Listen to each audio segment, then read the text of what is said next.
Fala pessoal, tudo bem com vocês? Gente, como semana passada a gente acabou não tendo a nossa aula à noite, eu estou disponibilizando, eu estou gravando aqui para vocês esse conteúdo que seria da semana passada, para a gente não se enrolar em relação ao conteúdo dessa semana, do dia 3 da aula do dia 3, tá? Só lembrando que amanhã a gente começa efetivamente a construção do site. Então eu encaminhei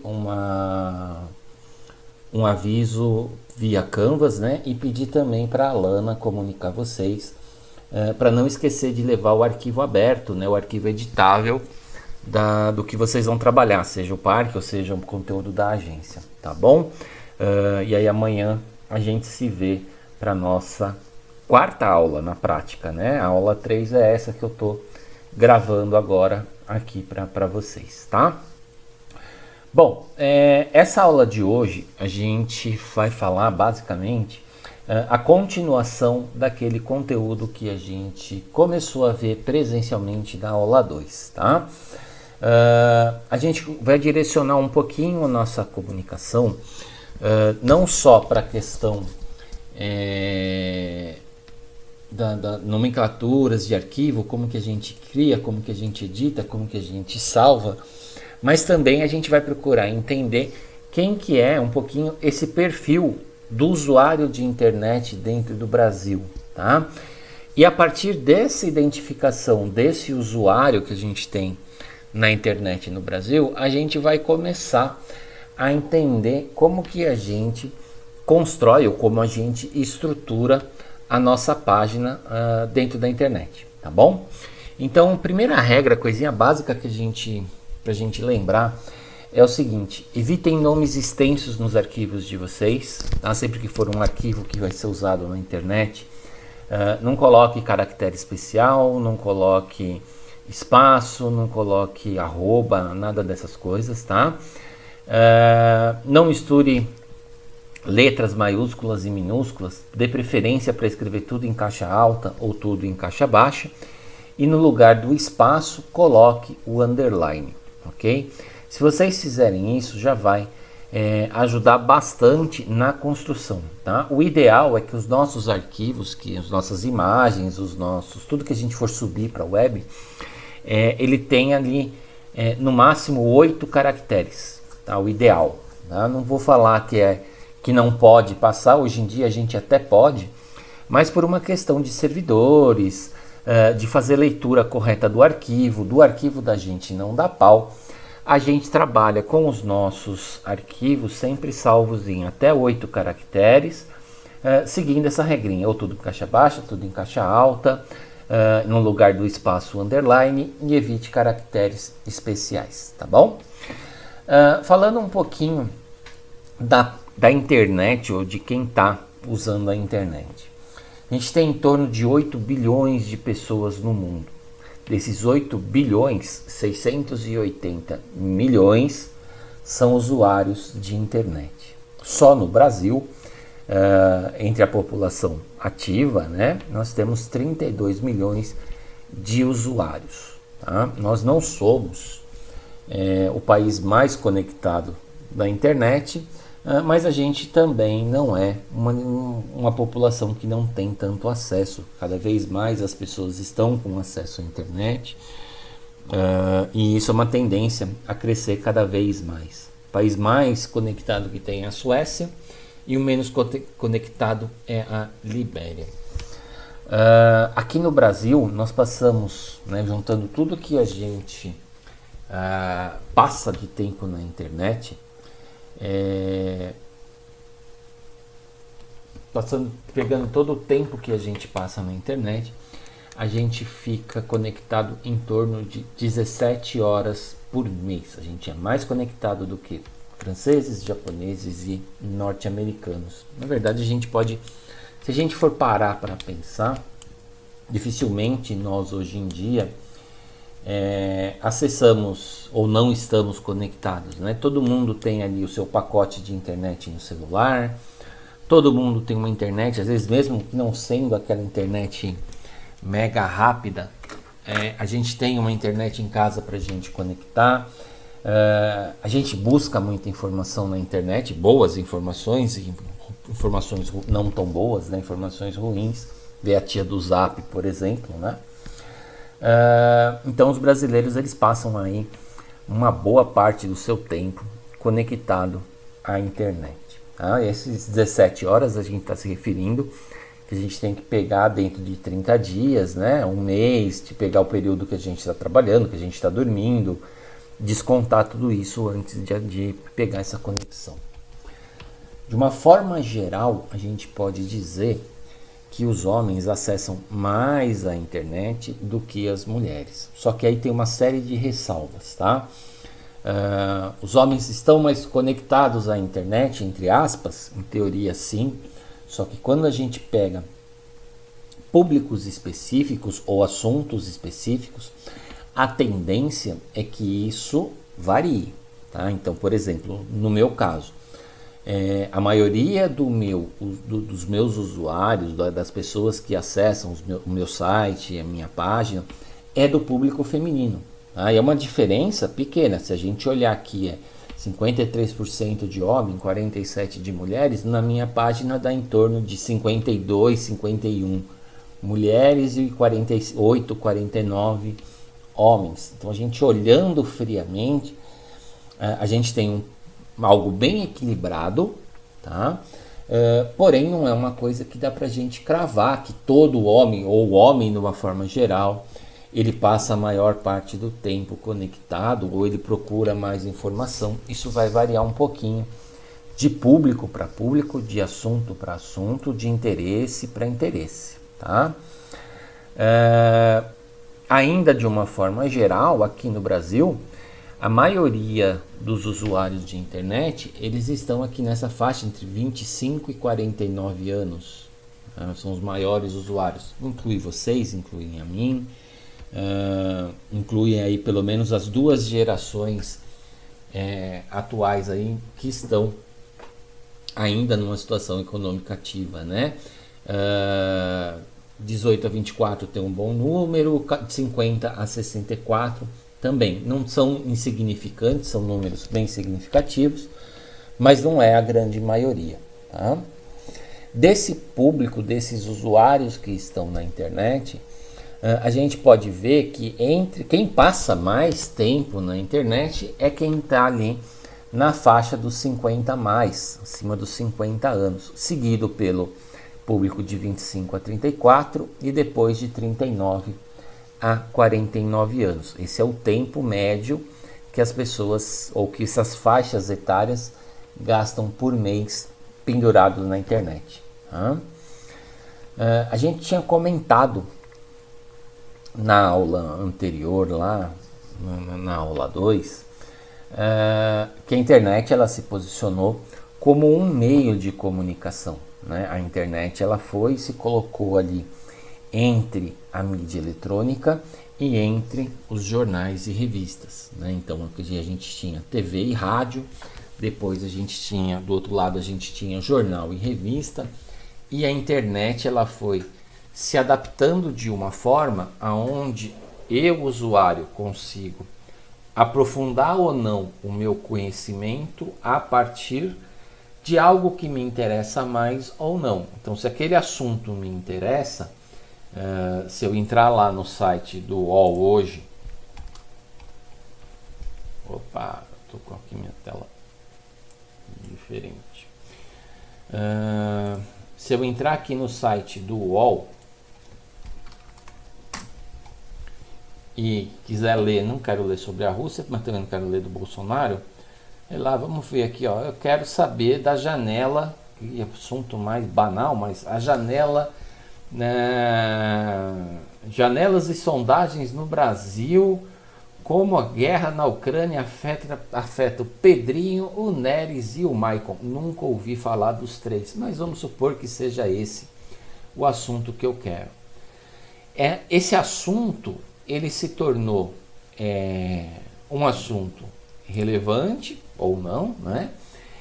Eu tenho uma informação rápida sobre o assunto, né? Então eu entro aqui e começo a ler a matéria. Se eu quiser me aprofundar, eu vou clicar aqui em futebol, esse assunto futebol, ele vai me levar para uma outra janela, que vai fazer com que eu abra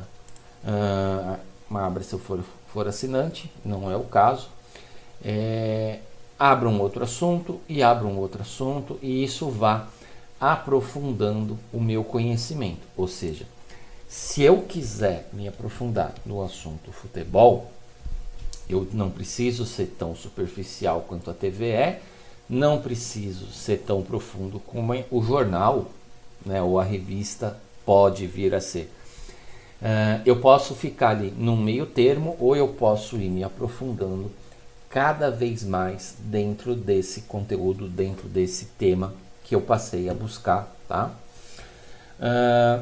Então, quando a gente pensa na internet, a gente tem que entender, ou quando a gente pensa num conteúdo, num site, na construção de uma imagem, seja na construção do site ou nas redes sociais, a gente tem que entender que a internet, ou o site, ou a rede social, ele não é só algo que é feito, principalmente as redes sociais, tá? Para o meu entretenimento. As empresas descobriram que as redes sociais, que os sites, eles são também um processo comercial. Tá? Principalmente as redes sociais. E o site? O site, há muito tempo, ele já é visto como um processo comercial. Ele já é uma ferramenta onde eu vou utilizar esse meio para fazer com que as pessoas saibam que eu, consumidor, posso buscar através daquela ferramenta mais informação sobre o meu conteúdo, e a partir desse conteúdo eu vou procurar ganhar a confiança desse consumidor para mim, fazer com que esse consumidor efetivamente compre o meu produto, tá? Falando especificamente no site, quando alguém chegar para vocês e falar, eu estou pensando em construir um site, a gente precisa entender que um site que não vende, um site que não tem uma informação relevante para o consumidor, esse site não tem função. Esse site não tem o porquê dele existir. Tá? Então, todo site é um processo comercial. Através desse processo comercial, eu vou utilizar o site como uma ferramenta para que o meu cliente consiga vender mais, ou pelo menos ganhar a confiança do público-alvo do consumidor dele. Tá? Então, na criação do site da agência ou do parque, daquele que vocês vão construir, vocês precisam pensar que esse site que vai estar em construção, ele tem uma função comercial. Fazer com que as pessoas entendam qual é o seu negócio, qual é a sua empresa, ou a empresa que você, agência, está representando, e a partir dessa informação, você vai vender essa informação ao usuário. Ou seja, se você quer ganhar a conta daquele cliente, se você quer que a pessoa vá no seu parque, se você quer que a pessoa compre o seu livro, você vai fazer com que essa pessoa tenha ou sinta confiança em você através do seu site. E como que a gente pensa essa confiança? Como que a gente pensa nessa construção? A gente tem uma série de necessidades ou uma série de ferramentas que a gente, uma série de ferramentas que a gente pode utilizar para construir essa confiança. Quando você liga para uma empresa e a empresa não te atende, você fica puto e você busca uma outra alternativa. Quando você vai visitar um cliente ou uma possível empresa para se tornar cliente dela, e essa visita não é satisfatória, seja porque você não gostou da estrutura, porque você não gostou do prédio, você não gostou do lugar, você não gostou de alguma coisa, você não vai querer fechar negócio com esse cara. E no mundo digital não é diferente.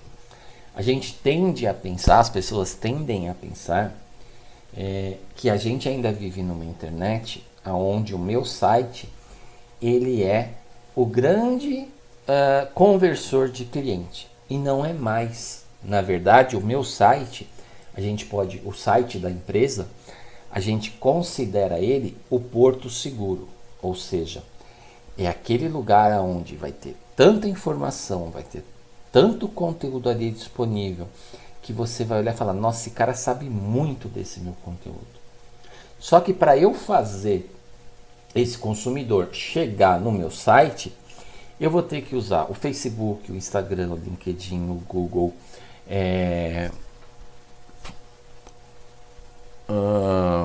blogs, plataformas, TikTok, YouTube. Eu vou usar todas as ferramentas de redes sociais, né? O próprio nome já diz, né? Rede social. Eu vou construir uma relação com a sociedade através dessas ferramentas. A partir disso que eu vou fazer com que as pessoas migrem para o meu site. Quantas vezes você não vê ali no próprio Instagram um post patrocinado e esse post está escrito: clique aqui, conheça o nosso site, compre agora, visite nossa página. Tem várias ferramentas ou vários comandos, várias palavras de ordem, né, que a gente utiliza para fazer com que esse cliente saia dessas redes sociais e migrem para o site.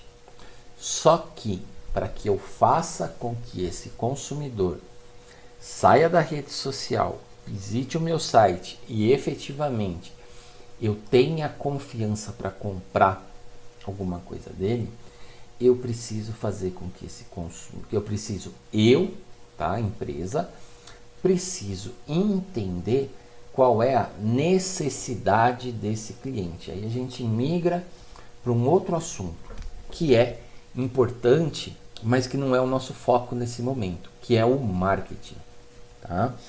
Toda vez que a gente falar nessa construção de confiança, nada mais é do que eu estar entendendo qual a real necessidade desse meu cliente, tá? E a partir disso eu vou oferecer para ele um produto ou um serviço que supra essa necessidade. Tá? Então, se a gente pega lá no marketing e fala qual é o princípio básico do marketing, é atender as necessidades e as demandas do meu consumidor, do meu público-alvo. Então, eu ter um site e esse site ele não atender a necessidade do consumidor, esse site é a mesma coisa que nada. Eu pagar um Google Ads para fazer com que esse site tenha visita e ele não tem conteúdo para ser publicado, esse site ele tende a ser um site que não vai converter em cliente real. A gente sempre tem que pensar no site de uma forma que ele converta alguma informação em alguma venda para o nosso cliente, tá? E por onde a gente começa essa criação? Como é que eu vou entender a cabeça do cliente, né? Uma coisa é muito simples a gente imaginar. Eu sou um médico, esse médico ele tem ali pediatria, ou ele é um ginecologista, ou ele é um oftalmologista, ele tem a sua especialidade. Ok, esse é meu cliente número 1. O meu cliente número 2 é uma fábrica de chocolate. Puta, não tem nada a ver com a oftalmologia. Eu posso ser uma agência e eu vou atender um público específico do meu mercado? Posso, tá? Eu sou uma agência voltada para a área de saúde. Existe essa possibilidade.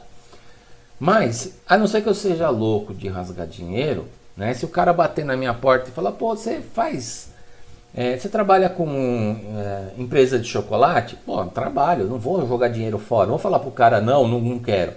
Então, eu preciso entender quais são as necessidades desse cliente. Então, eu vou começar por onde? Reunião para entender o negócio. Eu vou ter que pesquisar quem são os principais ou os concorrentes iniciais desse cara. Tá? Mesmo que esse cliente seja algo muito difícil de eu comparar, né? Ah, eu sou uma pequena empresa de perfume. A Avon é um concorrente direto dele? É. A Natura é. O Boticário é. Assim como a lojinha da esquina, a perfumaria da esquina, também é um concorrente dele. Mas é muito mais fácil eu mapear esses meus clientes, a princípio, pelos grandes do que pelos pequenos. Então, pensando num funil, a gente teria, eu não vou desenhar aqui que vai dar merda, né? Vamos tentar, vai. Pensando num funil, né? Os grandes, eles vão me nortear para que eu vá filtrando essas informações e vá tirando a informação mais relevante a partir disso. Então eu vou filtrando, eu vou jogando todo mundo ali numa peneira e essa peneira vai filtrando e eu vou tendo a informação mais relevante para entender o que é esse negócio desse cliente. Quais são os hábitos do cliente dele? Se a gente pegar dentro da nossa sala de aula, enquanto um universo de estudantes de design, a gente tem ali um grupo que ele tem interesses em comum. Diferente de pegar esse mesmo grupo de estudantes de design e falar que esse grupo ele gosta de samba. Eu vou ter um grupo que gosta de samba, o outro gosta de rock, o outro gosta de pop, o outro gosta de sertanejo. Cada um vai ter as suas preferências, tá? Quando eu olho ele como um todo, né, quais são os assuntos em comum, pelo menos que acreditamos, né, que todos gostem? Assuntos relacionados ao design, né, seja design de embalagem, seja design de sinalização, seja qualquer tipo de design, vai ser um design que vai estar ligado diretamente a esse grupo de estudantes de design. Então eu agência, preciso entender como que é esse negócio, quais são os hábitos de compra desse cliente, tá? E saber o que o usuário final, o cliente dessa empresa efetivamente tem achado do serviço da empresa que está me contratando. Porque se a agência, se a empresa está, se eu não consigo identificar as fraquezas desse cliente, o que não está legal dentro desse processo, a tendência é que esse cliente não vá querer mexer, ou eu não consiga identificar esse processo de melhoria. Tá? Então eu preciso entender. Então quando o cliente vira para mim e fala: eu quero construir um site, eu preciso perguntar para ele por quê? Para que você quer um site novo? O que está acontecendo? Qual é a sua dor, cliente, para você querer atualizar o seu site ou construir o seu site? Ou você, cliente, o que você identificou que precisa dessa, vamos chamar de reformulação no seu layout, na sua comunicação, na sua forma de existir. E a partir disso que eu vou criar esse meu conteúdo. Tá? Então existe ali um intermediário entre quem é o meu cliente, ou quem sou eu, agência, e quem é o consumidor final, é o cliente. É esse cliente que vai ter que dar a informação, entender o mercado e me dar essa informação para que eu, agência, possa me comunicar de forma correta com ele. Eu que vou ter que entender as dores desse consumidor final através das informações que o meu cliente está me passando. Tá? Então essa reunião ela é fundamental para nossa construção de identidade ou para nossa forma de comunicar a partir das informações que a gente está coletando com o nosso cliente, tá? Então a gente pode pensar que o processo de criação de um site, a gente divide esse processo em 3 etapas: a descoberta, a exploração e a implementação. Esses 3 processos, eles caminham juntos. Esses 3 processos, eles, de uma certa forma, são orgânicos, eles são vivos. Eles são processos que eles vão se ajustando e se adaptando conforme a necessidade. Eu posso estar no processo de implementação e descobrir algo novo, como eu posso estar no processo de exploração e descobrir algo novo, e eu ter que, de alguma forma, ajustar o meu conteúdo. Então não é que aquilo que eu descobri lá atrás, ele é uma verdade absoluta, ele se torna um dogma que eu não posso questionar ou que eu não posso alterar no decorrer do processo, tá? Descoberta é o processo de saber o que o meu cliente precisa. Efetivamente, é nesse processo que eu vou começar as minhas pesquisas. Ou seja, eu não vou para reunião cru. Ninguém vai para uma reunião cru.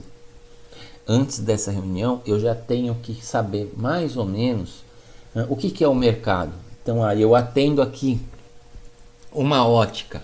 Como que é esse mercado dessa ótica, né? Se eu pegar em São Paulo, é um mercado muito grande, mas eu posso, se é uma ótica de bairro, quantas óticas eu tenho nesse bairro?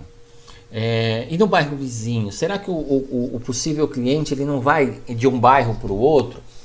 Será que ele não vai dar preferência para uma ótica no shopping? Será que o meu atendimento é tão bom quanto o atendimento do cara do shopping? Eu vou ter que entender e pesquisar isso antes da primeira reunião. Eu vou ter que ir com o mínimo de informação de como é essa empresa e como que esse mercado funciona, tá? E isso vale, gente, para qualquer coisa, tá? Se vocês forem fazer uma entrevista de emprego, idem. Né? Você vai fazer uma entrevista de emprego numa agência, numa indústria. Pesquisa quem que é essa agência. Porque o cara do RH vai virar para você e vai falar: o que você sabe aqui da... sei lá, o que eu tenho aqui perto? Deixa eu ver. Como é que fabrica esse negócio aqui? Não tenho nem ideia quem que é o fabricante. Eu tô com um tubo de SBP na mão, tá? Quem é o fabricante? O que você conhece do SBP? Eu vou para a reunião já sabendo mais ou menos, o SBP é um produto que ele não tem cheiro, ele é eficiente para matar pernilongos, mosquitos e moscas, mata barata, mata o carrapato, mata quem cheirar essa merda. Tudo isso vai estar ali, eu já vou saber qual é o efeito, o que ele causa, quanto tempo ele existe. Na reunião de emprego a mesma coisa, você já vai meio preparado, isso vai te dar uma vantagem competitiva para aquele cara que está concorrendo na mesma vaga que você, tá? Voltando aqui no nosso mercado, entender o que esse cliente gosta, o que ele gosta e o que ele não gosta, e não o que você, agência ou o que você, designer, vai fazer para esse cliente, né? Não é o que você gosta que interessa, o que interessa é o que o cliente gosta nesse momento, tá? O gosto do seu cliente, de quem está te contratando, tá? A partir daí, pede para ele listar alguns sites que ele gosta, outros que ele não gosta, e saber o porquê. Através desse site, vocês vão entender o que para ele é bacana, o que para ele não é, o que ele admira. Procurar entender ou conhecer pelo menos uns 3 concorrentes direto, tá, desse cliente, para que essa informação não fique vaga ou que ela não fuja demais do processo, tá, ou daquele mercado. A partir daí, né, eu já descobri as informações básicas que eu preciso para montar o site. Não quer dizer que o meu trabalho acabou, né?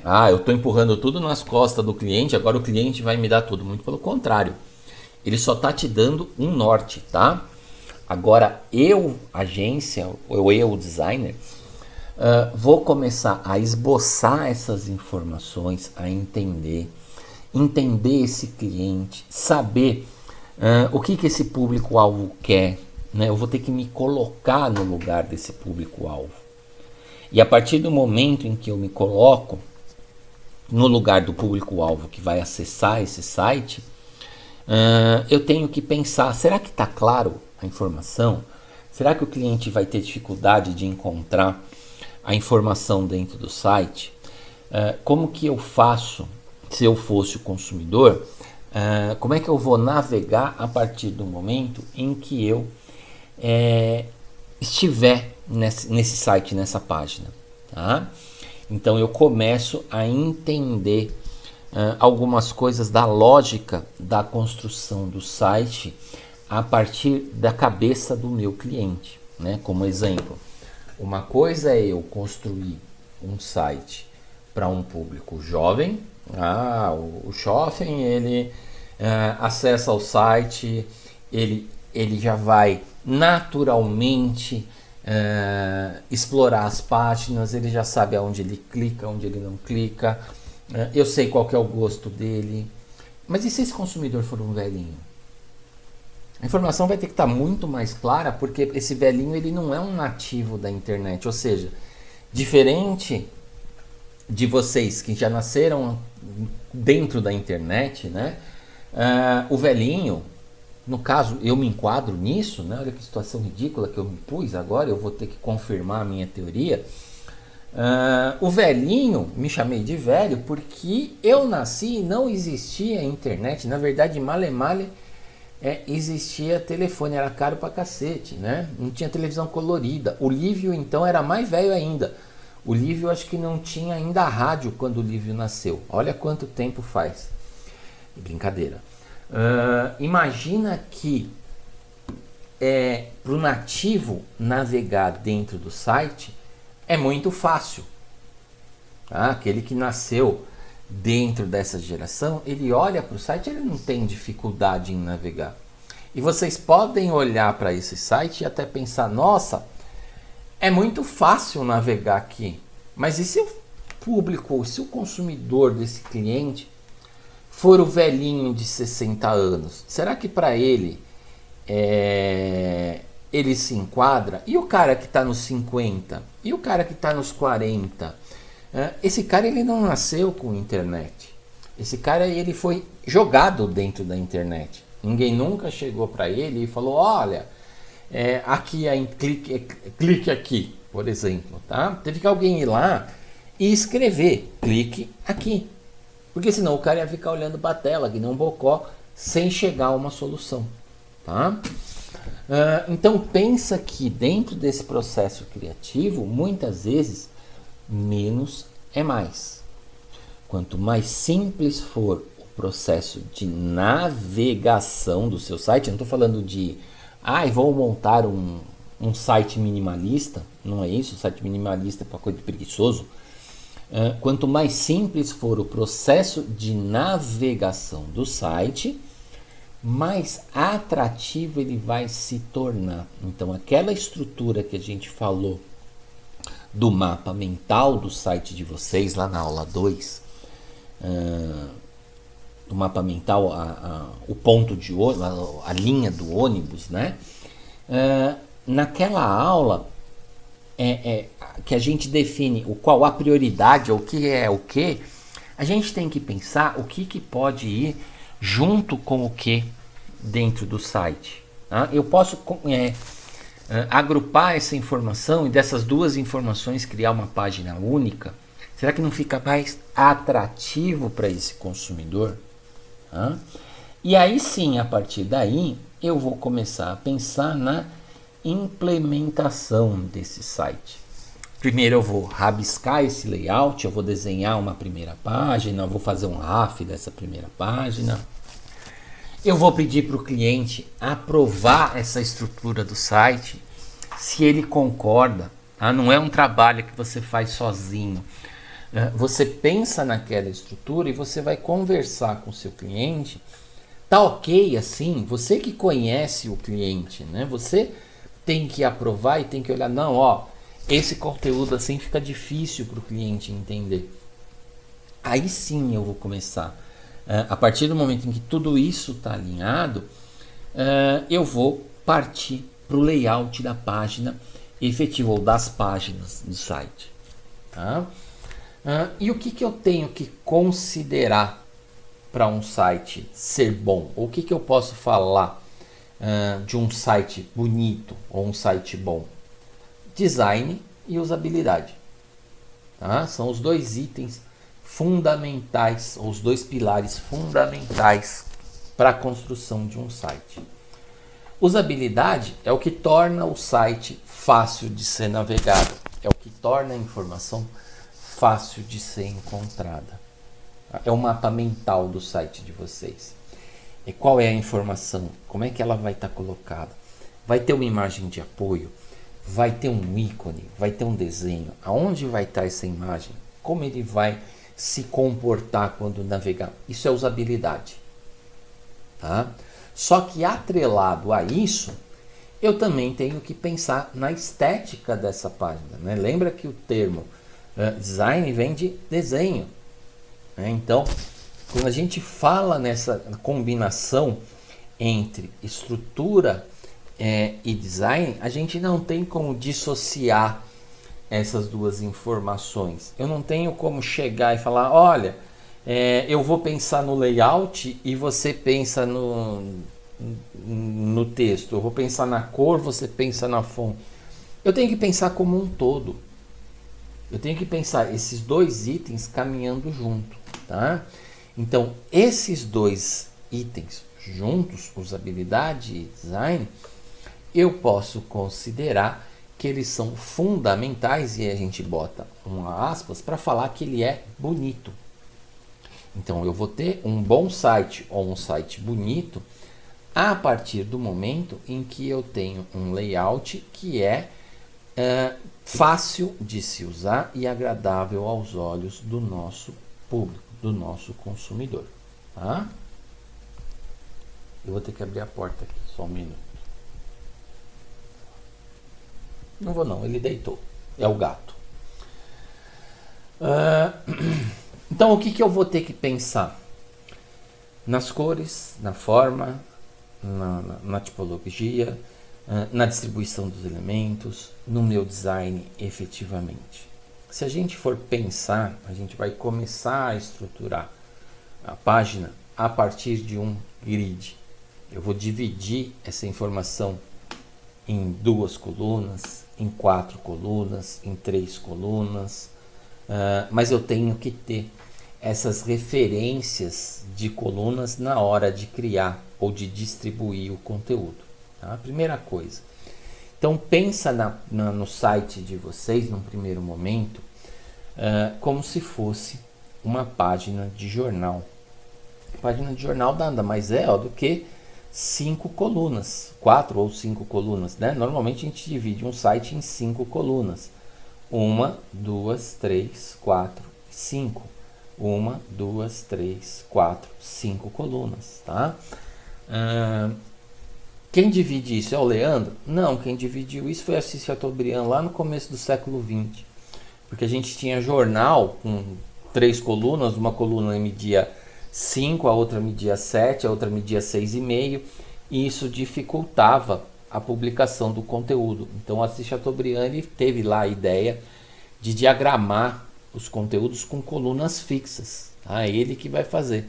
Então, fica muito mais simples da gente pensar enquanto jornal em colunas. Então, pensa o site de vocês dessa mesma forma. Quantas colunas eu preciso para distribuir esse meu elemento? Pode ser uma coluna, 2 colunas, 3 colunas, 4 colunas. Se no jornal a gente fala em 5, aqui a gente fala em 4. Tá? 4 colunas, e dessas 4 colunas eu vou dividindo isso em bloco, assim como era no jornal. Se eu entrar no site do UOL, para não falar que eu vou entrar no site da Folha, a gente consegue identificar colunas. 1, 2, 3, 4, 5 colunas. Por quê? Porque é um site de informação. Tá? Se eu pegar aqui, eu vou começar a ver divisões. Ó. 1, 2, 3, a quarta e a quinta estão juntas. Aqui em cima, virar uma única. Aqui a gente já tem uma, duas, três para uma informação e mais duas aqui em duas colunas. Por se tratar de um site de notícia, a gente tem uma série de informações. Se a gente migrar isso para um site de produto, eu estava fuçando no site da Canon esses dias, vou entrar aqui no site da Canon. Opa, eu tenho que fechar aqui minha janelinha, senão vocês não veem bosta nenhuma. Canon, página inicial, tá aqui, tá? Um banner, aí eu tenho uma, duas, três colunas, né? Que eu posso aqui, se eu for olhar, é uma coluna dupla, é uma coluna dupla, é uma coluna dupla. Então, na real, eu tenho 6 colunas dentro desse site. Lá no UOL, eu estava com a janela aberta, então não deu para ver, agora vai dar. 1, 2, 3, 4, 5 colunas, tá? Conforme eu vou navegando, eu vou vendo aqui as colunas dentro do site e eu vou agrupando essas informações dentro do meu material, tá? Lá na Canon, eu tenho essa informação também dividida em coluna. Se eu pegar o site sei lá, vamos pegar o site do SBP, no SPB, como eu já estava falando dele, né? SBP.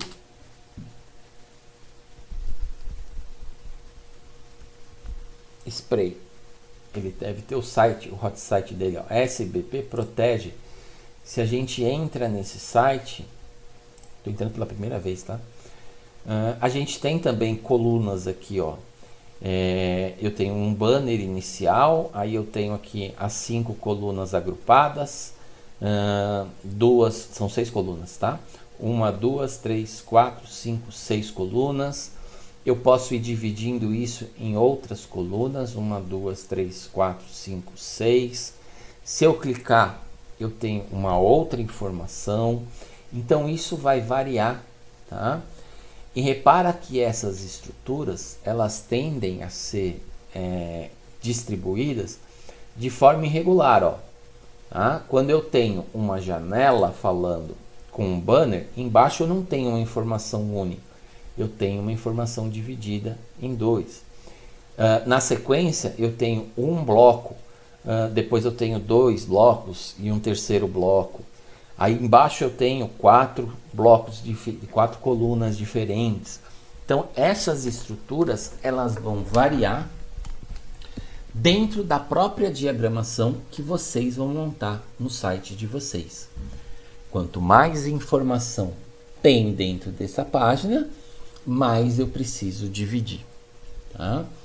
Então a gente pensa na estrutura do site, né, pensando num banner, num site com menu horizontal, a gente tem a área da página em si, né, que a gente chama de container, a marca do cliente sempre à esquerda, na parte superior, porque é uma leitura diagonal, o botão de navegação e aí os blocos de informação variando entre essa forma de colunas, nesse princípio de colunas, até chegar no rodapé da página.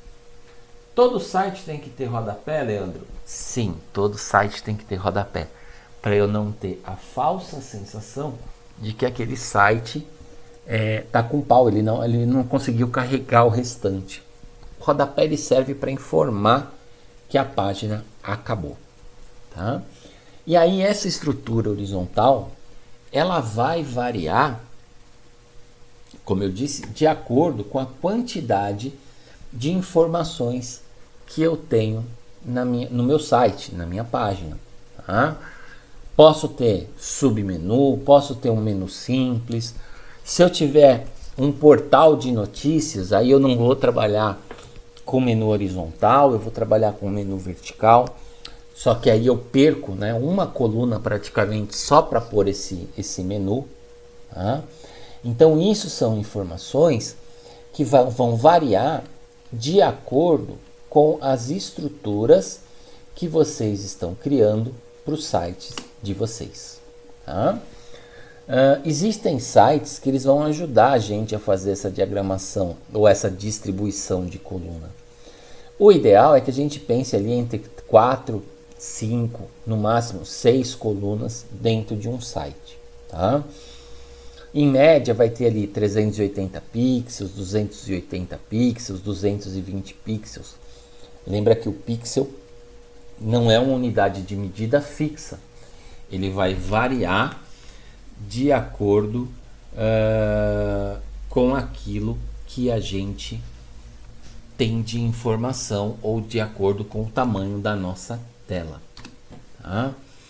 Se vocês tiverem dúvidas em relação ao site ou como que eu faço para achar as melhores composições de cores, eu uso bastante o Adobe Color. Tá? Eu coloquei esses dois aqui, mas a minha principal referência é o Adobe Color. Eu acho que ele é um site prático, a gente já deve... Não, a gente não falou disso, né?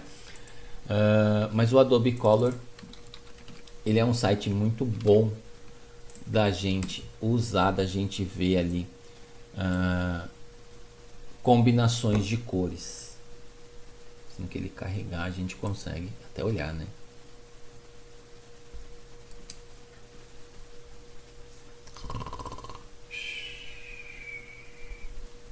Tempo.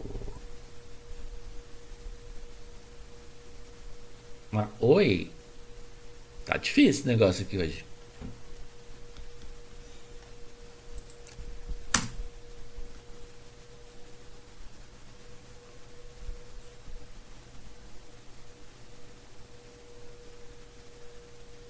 Caramba. Te fecha e abre outra vez, vai.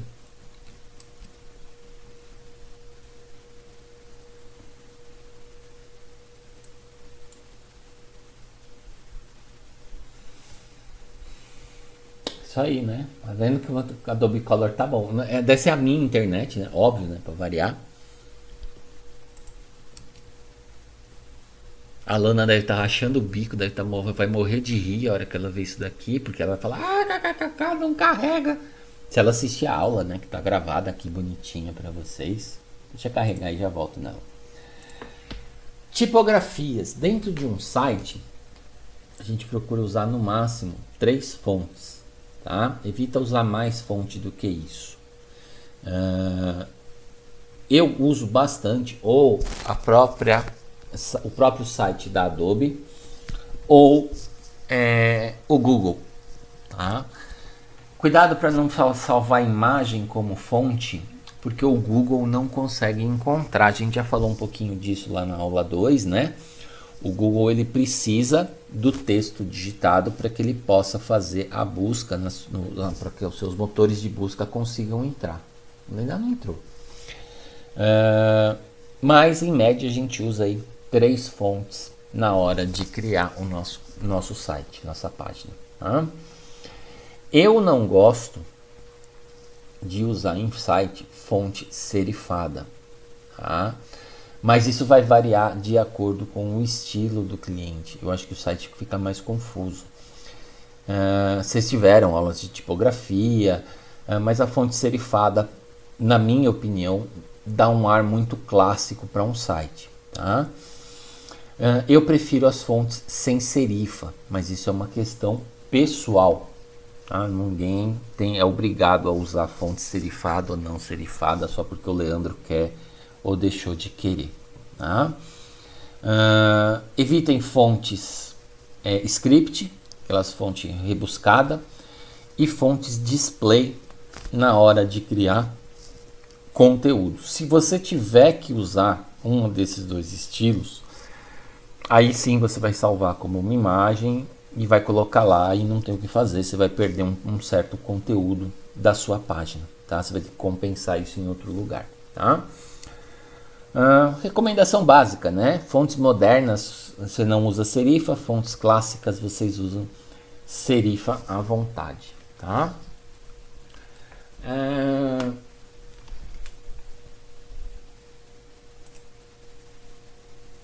Acho que é isso. Tá? E só para fechar, aqui finalmente entrou Adobe Color. A gente tem aqui cores análogas, ou seja, estão muito próximas no círculo cromático, monocromático, variações do mesmo tom, tríade, combinações opostas, complementares e assim por diante. Isso aqui dá uma base boa para a gente, entre aspas, fazer a combinação do nosso site, tá? Ou pelo menos para a gente ter aí uma ideia, né? A partir da cor principal, o que a gente usa na nossa composição. Vai ajudar bastante vocês aí nesse processo, tá bom?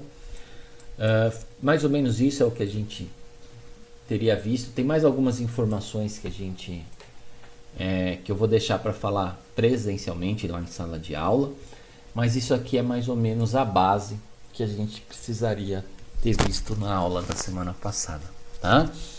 O restante ao longo do semestre a gente vai falar, vai ver, vai discutir e vai entender as coisas que precisam, tá bom?